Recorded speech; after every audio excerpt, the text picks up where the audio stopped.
Baik, saya ulangi. Assalamualaikum warahmatullahi wabarakatuh. Waalaikumsalam warahmatullahi wabarakatuh. Untuk memulai pelajaran hari ini, marilah kita awali dengan berdoa bersama-sama. Doa bagi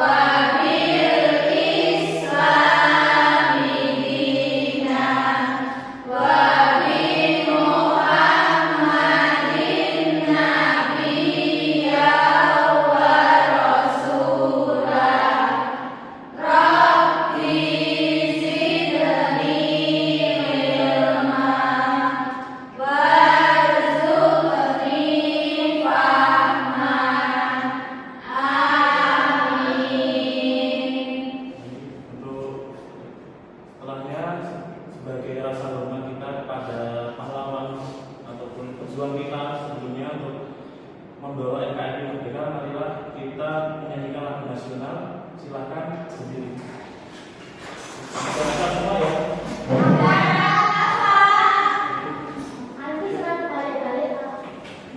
Dengan sikap hikmat, ya, jangan main sendiri. Siap main?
Siap belajar belum? Sebelum masuk ke materi hari ini, kemarin belajar apa aja? Peta. Terus menang apa peta? Tentang negara ASEAN. Negara ASEAN. Kemudian kita juga ada belajar tentang sumber daya alam. Sumber daya alam di Indonesia ini. Betul. Yang bisa muncul yang termasuk apa? Air juga termasuk yang kita minum dari kemudian kertas ini juga dari batang pohon. Oke, hari ini kita ada dua tujuan pembelajaran. Yang pertama, kita akan memahami dan menunjukkan batas wilayah laut teritorial Indonesia serta konsep zona ekonomi eksklusif atau disingkat ZEE. Pernah dengar belum sebelumnya? Nanti kita bahas bareng. Yang selanjutnya yaitu kita akan memahami isi dan pentingnya deklarasi juanda dalam pembentukan wilayah laut Indonesia. Nah, perlu kalian ketahui deklarasi juanda sendiri itu nama seseorang apapun yang Pak Zul tadi sebut di awal, untuk kita sebagai menghormati pahlawan, kita menyanyikan lagu bagi melodi yang dalam dirinya tadi ada tentang mengabdi. Nah, dari ini Pak Juanda, Pak Zul punya Pak Juanda ya, dia itu memiliki sebuah perjuangan luar biasa untuk Indonesia sendiri. Nah, contohnya ini, ketika kita mulai dijajah oleh negara pasar.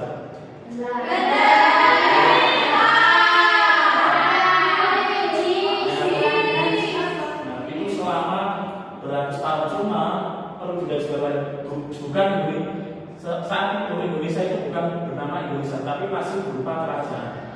Itu ya. Jadi jangan salah persepsi kalau Indonesia itu dijajah selama ratusan tahun. Kemudian ini ada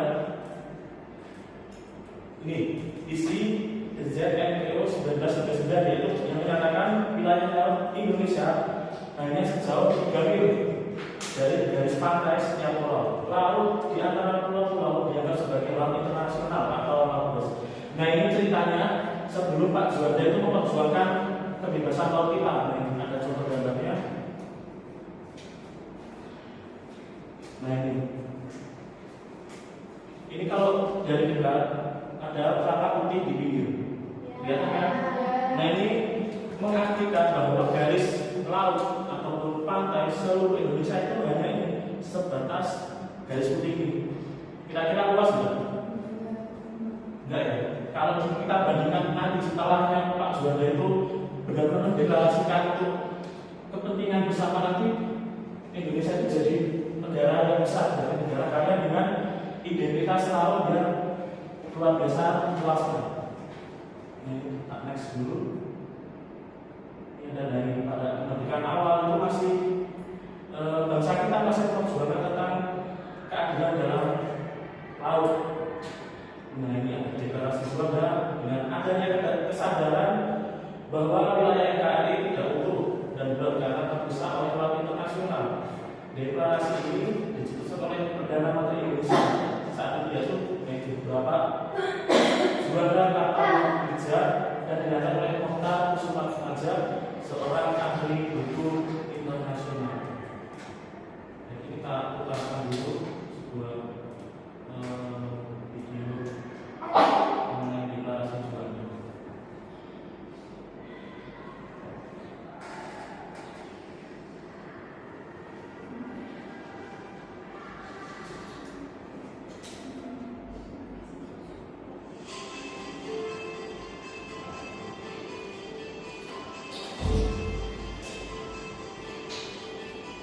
Yang deklarasi dan apa itu dibaca dalam hati boleh.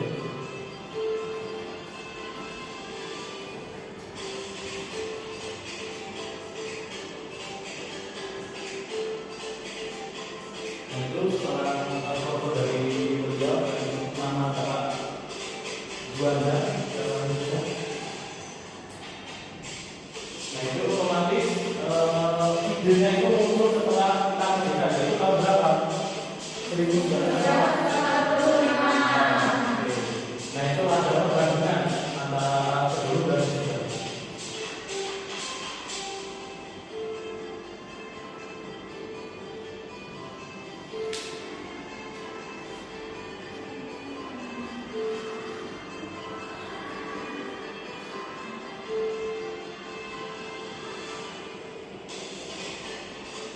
Nah ini pada waktu kita belum dijajah sama Belanda atau di Jepang dan lain sebagainya, kita itu hanya punya batas wilayah di darat saja. Jadi kalau kita mau pergi ibaratnya kita mencari ikan di laut, kita perlu namanya perizinan dulu. Nanti kalau kita misalnya modal, ya sudah siap-siap kita berikan ikan.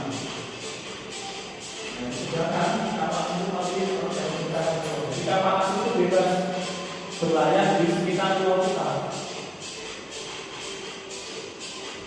Nah, kemudian ini sebab akibat dari adanya deklarasi Juanda.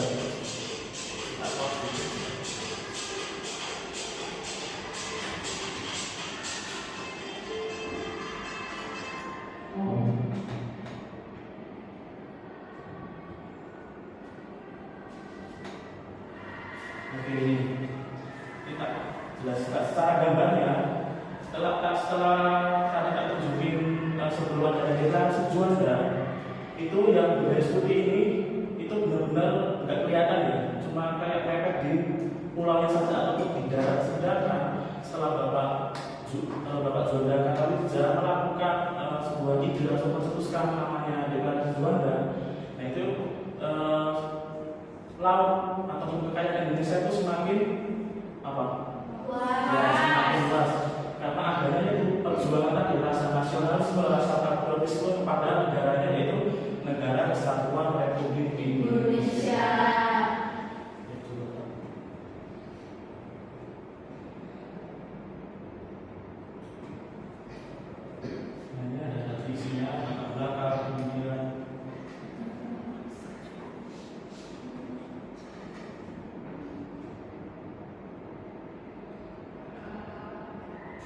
Nah, dari perjuangan diplomatik termasuk dari Bapak Juanda tadi, tentunya ada beberapa tantangan, terutama Amerika, kemudian Australia itu menentang kok bisa tiba-tiba udah ditetapkan dari 3 mil kok mutasi terluas gitu.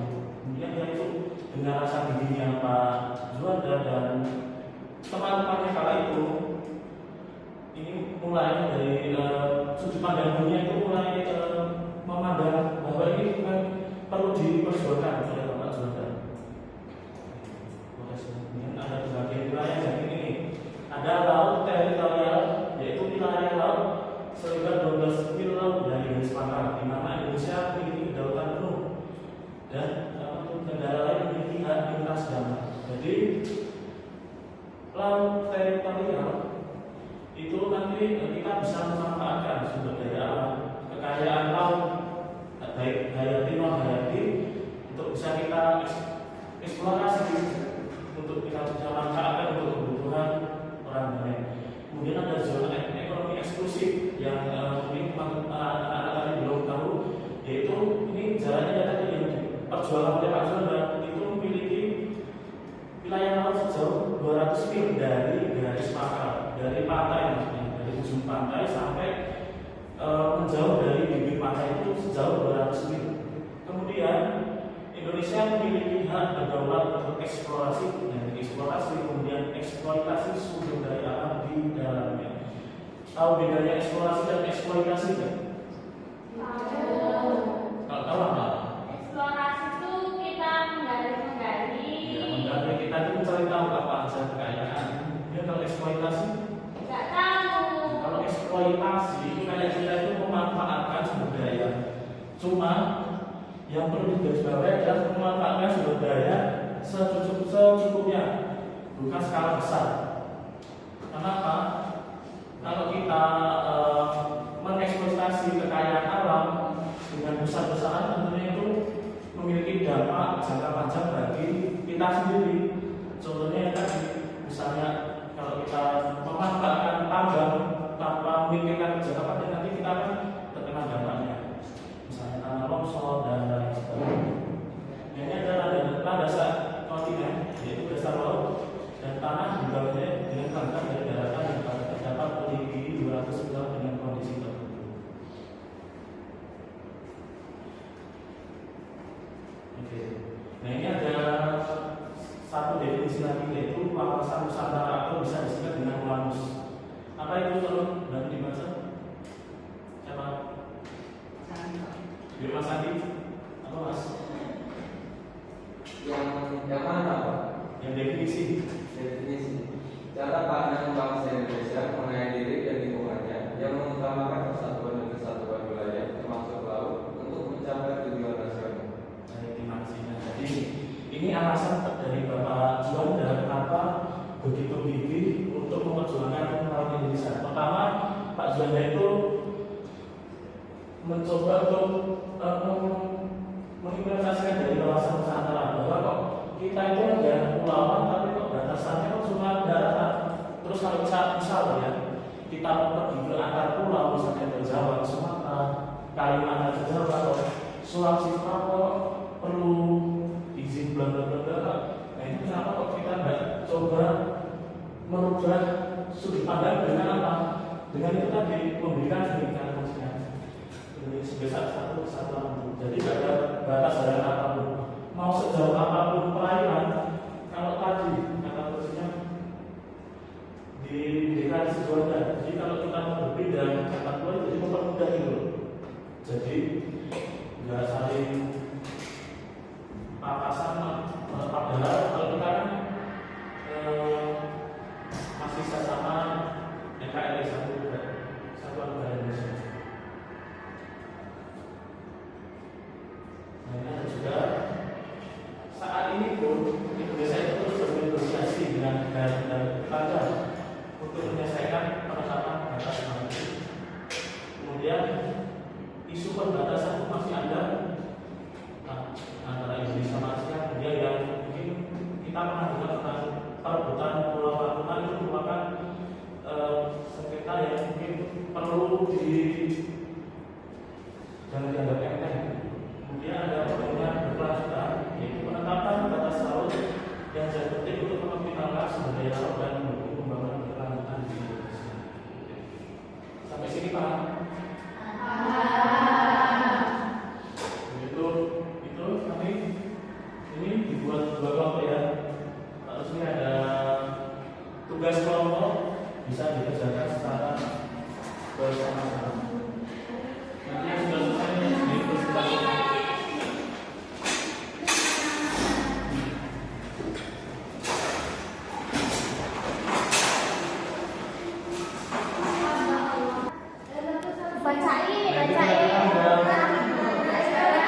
Ini pulaunya apa dulu? Pulau apa aja? Jawa. Ini Sumatera. Sulawesi. Papua. jangan kebalik-balik ya. Ini di mana Pak? Di Jawa. Ini di mana Pak? Zona Seperti eksklusif. perairan di mana negara memiliki hak berdaulat untuk mengelola sumber daya alam. Jadi kita kan diberikan laut dengan batasan tertentu dan untuk bisa dimanfaatkan. Oh, berarti maksudnya laut teritorial ya Pak?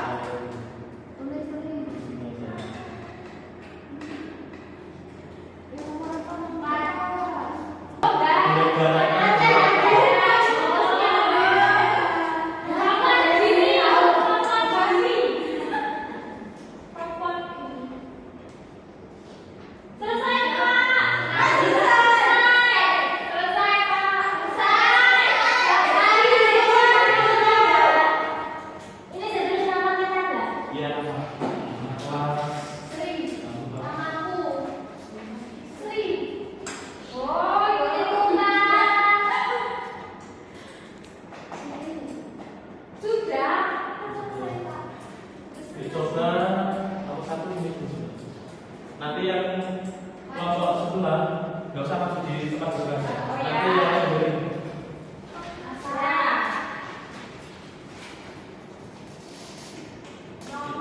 di bahasa kelas. Zona di mana Indonesia memiliki hak eksklusif untuk mengeksploitasi sumber daya alam disebut Apa itu maksudnya? Zona ekonomi eksklusif. Benar ya? Ya. Sekarang selanjutnya kelompok satunya nomor 2. Sebutkan 2 jenis sumber daya alam yang ada di laut Indonesia. Ikan, rumput laut. Betul. Yang sebelah apa? Ikan terumbu-karang. Nah, selain itu apa lagi? Air cumi-cumi. Bisa garam atau nggak garam? Ya. Setiap kali masak kita perlu garam. Nah, itu dapatnya salah satunya dari laut kita. Ya, satunya dan kelompok satunya nomor 3. Perairan di mana negara memiliki hak berdaulat untuk mengelola sumber daya alam disebut laut teritorial. Yang kelompok satunya Sama, apa? Pak. Nah, maksudnya kenapa? Kalau disebut laut teritorial karena teritori itu adalah kalau bahasa sebenarnya itu wilayah kita. Jadi siapapun pihak asing atau orang asing yang mencoba masuk ke teritorial kita, yaitu secara sah kita bisa menolaknya. Bahkan kita bisa secara terang-terangan kayak memberikan perlawanan. Ya, dengan cara seperti pakai senjata itu tidak masalah karena itu sekali lagi itu wilayah kita, wilayah teritorial yang merupakan kewajiban kita untuk melindunginya dari mungkin ancaman dari pihak luar. Kemudian selanjutnya nomor 4. Jadi baca. Batas laut teritorial diukur dari garis pangkal. Ya, yang sebelahnya apa? Sama Pak. Sama ya. Garis pangkal itu dari diukur dari bibir pantai. Dan kemudian menjauh sejauh 12 mil dari bibir pantai tersebut. Yang terakhir soal nomor 5. Sebutkan 3 negara tetangga yang berbatasan dengan Indonesia. Yang pertama Malaysia, yang kedua Brunei Darussalam, yang ketiga Singapura. Oke, yang nomor satunya Malaysia.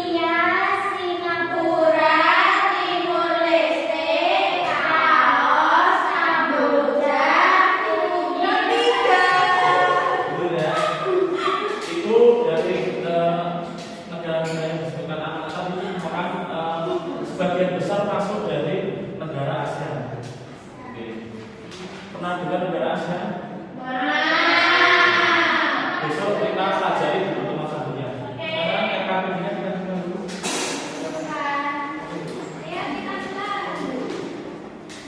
Kita jadi perbaiki persepsi terbentuk. Oke, sebelum pertemuan lanjut itu, ini ada soal evaluasi dikerjakan sebagai ya ibu enggak nanti enggak jadi film kerjanya di sekolah.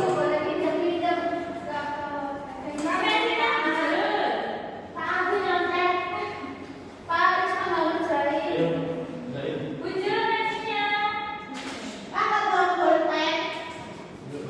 diam biar kasih nilai biar fokus.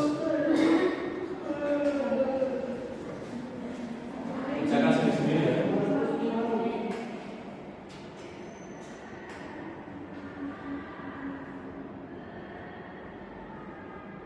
Ya sudah bawa mas. Jangan lupa kasih nama. Tadi yang menyimak video atau menyimak pesan dari Pak Lutfi harusnya bisa. Ya, kita kasih.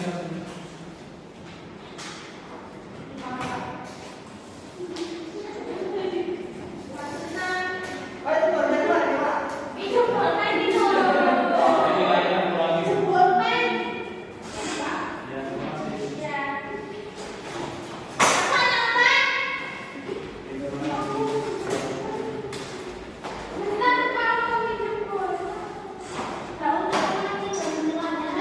Ya, kerjain sendiri.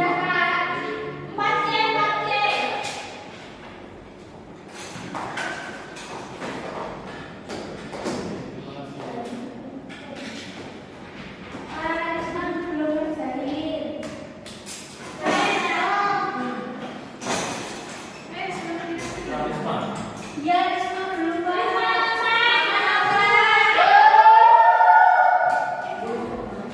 Ini udah semua ya.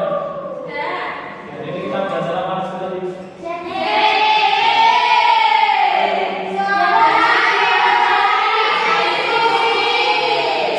Kemudian ada wawasan nusantara. Apa itu tadi?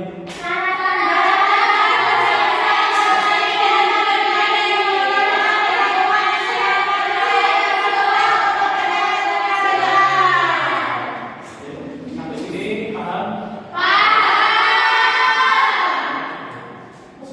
Kemudian seperti yang katakan Pak Lutfi tadi, pertemuan selanjutnya kita akan belajar tentang negara-negara ASEAN. Untuk nanti di rumah boleh searching dulu ataupun lihat di buku kalian, buku paket nanti negara ASEAN itu apa, negara apa saja gitu ya. Untuk mengakhiri pertemuan hari ini, marilah kita membaca hamdalah secara bersama-sama.